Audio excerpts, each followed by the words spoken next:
Maintenant, voici la troisième capacité à développer, la capacité de réfléchir. Réfléchir signifie revenir en arrière, étudier à nouveau, passer à nouveau en revue les notes que vous prenez aujourd'hui, réécouter les cassettes une fois de plus, relisez le texte une fois de plus.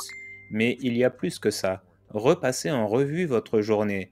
J'appelle ça repasser les bandes pour que la journée se fixe solidement en vous.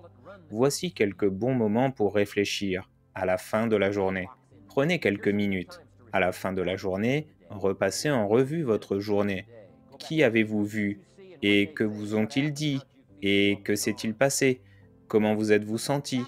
Une journée est une pièce du puzzle de votre vie. Premièrement, ne la traitez pas à la légère. Deuxièmement, apprenez de votre journée. Et puis, troisièmement, repassez en revue la journée pour que cette expérience se fixe. La connaissance, les visions, les sons, le panorama, les couleurs en mouvement, l'image de la journée. Verrouillez simplement tout cela pour que ça vous serve dans le futur. N'oubliez pas cette journée. Ensuite, prenez quelques heures à la fin de la semaine. Appelez cela le moment de réflexion. Repassez en revue vos journées ou consultez votre calendrier. Passez en revue votre carnet de rendez-vous. Où êtes-vous allé et qui avez-vous vu et comment vous êtes-vous senti et qu'est-ce qui s'est passé? Capturez cette semaine. Une semaine est un morceau de temps assez conséquent. Ensuite, prenez une demi-journée à la fin du mois. Appelez cela le moment de réflexion. Et faites la même chose à nouveau. Repassez en revue ce que vous avez lu. Repassez en revue ce que vous avez entendu. Repassez en revue ce que vous avez vu. Repassez en revue vos sentiments pour capturer ça afin que ça vous serve. Ensuite, prenez un week-end à la fin de l'année pour ancrer cette année solidement dans votre conscience, dans votre banque d'expériences pour que vous l'ayez et qu'elle ne disparaisse jamais.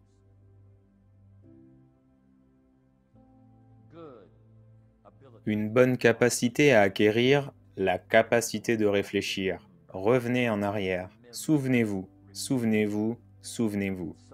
Il est tellement précieux de se souvenir de la pensée, se souvenir de l'idée, se souvenir de l'expérience, se souvenir de l'occasion, se souvenir de la journée, se souvenir du temps, se souvenir de l'émotion, se souvenir de la complexité, se souvenir des hauts, se souvenir des bas. Tellement précieux à la fin de la journée. Verrouillez cette journée. Verrouillez le mois. Verrouillez la semaine. Verrouillez l'année. L'Ancien Testament dit qu'une situation unique s'est déroulée selon une loi. Il travaillait 9 ans et la 10e année était un sabbat. Travaillez dur pendant 9 ans et prenez la 10e année. Et pas seulement pour vous détendre, pas seulement pour vous ressourcer, pas seulement pour vous remettre en forme physiquement. Dans la société moderne, nous appelons ça changement de rythme. Mais je suis sûr que dans les temps anciens, cette année sabbatique était pour passer en revue les 9 dernières années. Ce qui a bien fonctionné et ce qui n'a pas bien fonctionné. Ce qui a bien marché et ce qui n'a pas bien marché. Et comment avez-vous grandi et appris et changé? Et qu'avez-vous maintenant après ces 9 années que vous n'aviez pas au début? Vous voyez, c'est tellement précieux. Un sabbat, un peu de temps, un peu de temps. Il y a aussi quelque chose à dire pour la solitude. Lorsque vous réfléchissez, parfois vous pouvez réfléchir avec votre conjoint, réfléchir sur l'année écoulée. Les parents réfléchissent avec leurs enfants sur l'année écoulée. Qu'avons-nous fait et qu'avons-nous pas fait? Et comment pourrions-nous nous améliorer? Nous pouvons réfléchir avec nos collègues. Mais maintenant, voici l'une des choses les plus importantes. Vous devez apprendre à réfléchir avec vous-même. Il faut prendre ces occasions pour se couper du monde et de tout le reste pendant un moment. Parfois, je prends mon camping-car, j'installe ma moto à l'arrière et je pars pour les montagnes pour parcourir les sentiers en jeep où il y a très peu de gens ou dans le désert quelque part. C'est ce que j'appelle mon moment pour m'évader. Quand vous menez une vie très publique, vous appréciez la solitude, une chance de réfléchir. Revoir ma vie, revoir mes compétences, revenir sur mes expériences, seul, seul. Il y a des choses que vous devez faire seul. Réfléchir, penser, s'interroger, lire, étudier, absorber, S'imprégner. Voyez si vous ne pouvez pas devenir meilleur cette année que vous ne l'étiez l'année dernière. Meilleur les 9 prochaines années que vous ne l'étiez les 9 dernières. Solitude. Il y a même un conseil plus moderne qui dit d'aller dans le placard pour méditer.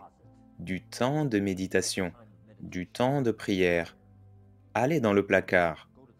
Placard, qu'est-ce que ça signifie? À l'écart. Il y a même une description de l'éloignement qui dit entrez dans votre placard et quoi? Il y a des étudiants ici, je suis sûr. Fermez la porte. Pourquoi? Juste pour être à l'écart. La vie est expérience, expérience, expérience, et toucher, et voir, et regarder, et faire, et agir, et discipline, et tout le reste. Mais parfois cette réflexion est si importante, alors fermez la porte et interrogez-vous, priez, contemplez, réfléchissez, et laissez les choses entrer dans votre conscience et votre sensibilité. Faites-le à votre manière. En roulant sur l'autoroute, je vous le dis, c'est difficile de réfléchir sur soi. C'est difficile de passer tout en revue. Mais il y a les moments de solitude, les moments pour réfléchir. C'est si précieux. Apprenez à réfléchir. Maintenant, voici pourquoi il est important de réfléchir, de rendre le passé plus précieux, de le mettre au service de votre avenir. Voici ce qui est vraiment puissant. Apprendre à rassembler le passé et l'investir dans l'avenir. Rassemblez aujourd'hui et investissez-le dans demain. Rassemblez cette semaine et investissez-la dans la semaine prochaine. Rassemblez cette année et investissez-la dans l'année suivante. Vous voyez, c'est tellement puissant. Plutôt que de simplement tenir bon une année de plus, de voir ce qui va se passer. Apprenez, étudiez, cela fait partie de la quête de développement personnel. Devenir meilleur que vous ne l'êtes, plus précieux que vous ne l'êtes. Pas seulement en termes économiques, en termes de maternité, en termes de paternité, en termes d'être un meilleur frère, un meilleur collègue, faire une meilleure contribution à la famille, à la société, à la communauté, à l'église, au bureau, à l'engagement dans les affaires. Travaillez sur vous-même. Ensuite, vous apportez plus de valeur au partenariat, au mariage, à la franchise, à l'entreprise, à la communauté, à la nation. Le développement personnel. La meilleure contribution que vous puissiez apporter au développement personnel de quelqu'un d'autre, ce n'est pas le sacrifice de soi. Le sacrifice de soi ne fait qu'attirer le mépris. Le développement de soi inspire le respect. Pitié pour la mère qui dit ⁇ Je vais juste sacrifier ma vie pour mes enfants ⁇ Le sacrifice de soi n'est pas noble. L'investissement en soi est noble, par le développement de soi. Si je travaille sur moi-même et deviens plus précieux, imaginez ce que cela fera pour notre amitié. J'utilisais l'ancienne expression ⁇ Tu prends soin de moi et je prendrai soin de toi ⁇ J'ai découvert à quel point c'était superficiel et limité, et je l'ai changé pour le dire comme ceci ⁇ Je prendrai soin de moi pour toi si tu veux bien prendre soin de toi pour moi.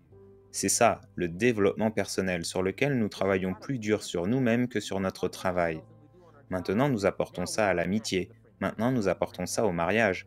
Maintenant, nous apportons ça à la relation familiale en tant que père, en tant que mère, et nous développons la force et nous développons le pouvoir. C'est la clé. Et cela nécessite, je pense, ce scénario de discipline, ces capacités à acquérir ces dons et ces compétences qui apportent tant de valeur afin que nous apportions davantage. Maintenant, nous apportons plus à la semaine suivante, nous apportons plus au mois suivant, nous apportons plus à l'année suivante. Si vous suivez ça, absorbez, répondez et réfléchissez. J'ai dit à mon père quand il s'apprêtait à avoir 76 ans, pour son 76e anniversaire, j'ai dit ⁇ Cher papa, imagine ce que ce serait de rassembler les 75 dernières années de ta vie et de les investir dans ta 76e année. Quelle différence de philosophie! Plutôt que de simplement attendre une année de plus, rassemblez les 75 ans et investissez-les dans la prochaine. Rassemblez les 6 dernières années et investissez-les dans la prochaine. Vous voyez, c'est tellement puissant que nous allons bientôt l'étudier. C'est tellement puissant.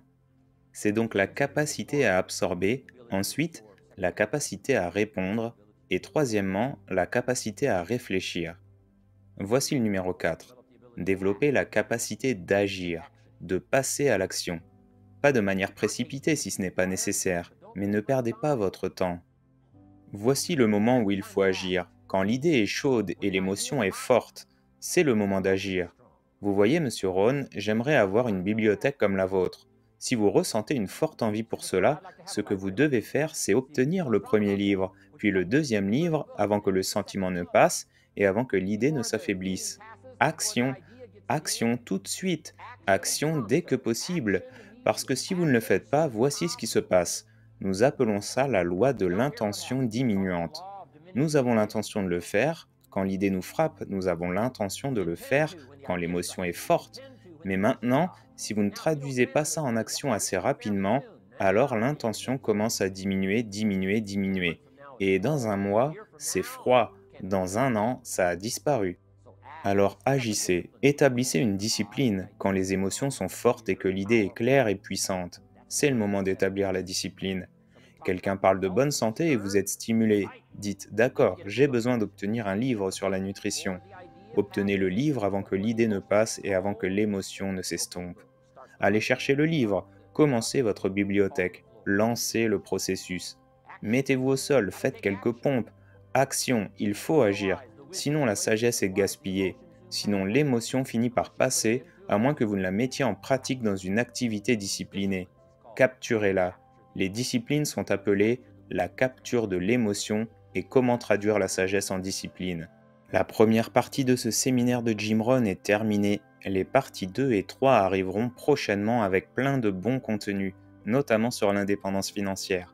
Alors n'oubliez pas de vous abonner pour ne pas rater les prochaines vidéos. À bientôt!